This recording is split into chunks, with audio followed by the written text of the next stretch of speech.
嗨，大家好，我是上官。如果骑车的时候你觉得你的车头很重，操控不灵活，这个设定可能你弄错了。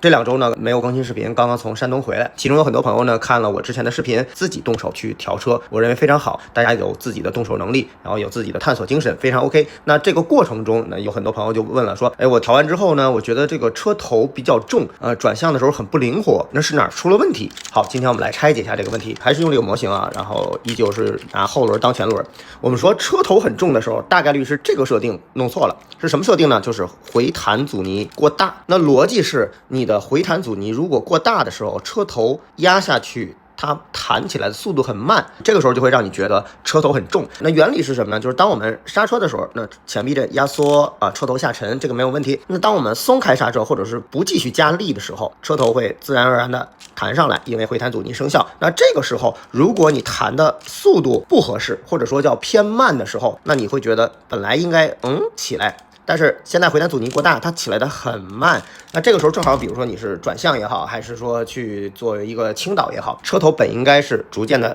起来，但是它起来的很慢，然后你就会觉得你的整体的重心都是在靠前的，大部分的重量呢又压在了手臂上，这个时候你就会觉得车头重。这个时候有朋友可能会问，那你原来不是说回弹不能快嘛，对吧？那我把阻尼加大有什么问题吗？当然没有问题。但我们要记住的是，任何一个设定都需要的是合适，在中间这个点啊，做一个甜点区。那你过快会有2次颤动，然后出弯给油的时候会外抛；那你过慢就是会觉得前轮的抓地力不好容易丢轮，以及觉得车头很重。所以任何的设定我们要在一个合适的范围内，在你的应用场景下，你认为调到合适的状态，你骑着很舒服，就是正确的设定。所以解决方法就是，当你觉得车头重的时候，我们可以尝试一下，把你的前避震的回弹阻尼逆时针调一点点，让回弹阻尼小一点呢，手感上就一定会有变化。也许这1-2格就可以解决你的问题。那如果改善了，但是还有那一点点问题的话，你可以继续尝试再调小1到2格一定会最终解决的。所以这个就是注意事项。那同理，当我们把感觉从车头挪到车尾的时候，回弹阻尼过慢的时候，车尾是什么感觉呢？